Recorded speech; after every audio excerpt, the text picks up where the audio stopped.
you take fake news, for example, generally speaking, we refer to it as deceptive news.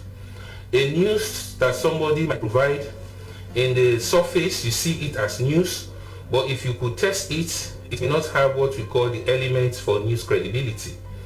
These include, for example, for journalists, we talk about the 5 W's and H. Who did what, where, when, why, and how.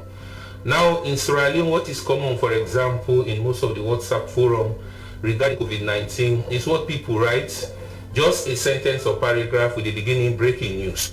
So this breaking news is almost everywhere, every hour. And it is having significant impact in terms of misleading people. There is still a long way to go, and we really have to concentrate all positive energy on dealing with the pandemic in an effective way based on accurate information. This will hopefully contribute to that. I'm sure it will. It's important to bear in mind that we have an approach which should enable to reach the majority of the population. Using also the independent radio network, we should be able to help in reaching also the most vulnerable population. So having this access is important. Secondly, it's important to also reinforce, strengthen the role of independent journalism. We have also been having our own fair share of misinformation and our fight against COVID-19.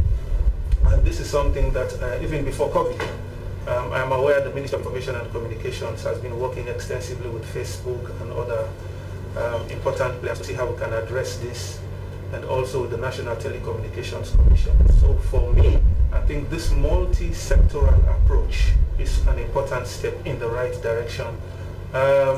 Knowing fully well and looking at the complexities on the information landscape and the fact that a lot of our people are so far removed from some of the very high-placed and very complicated information around COVID, it's important that we not just achieve message coherence, but we eliminate all forms of misconceptions and fake news.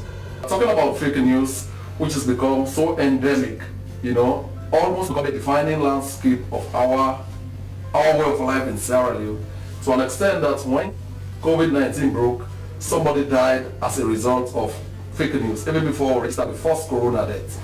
And that person happens to be the wife of a media practitioner. May her soul continue to rest in peace.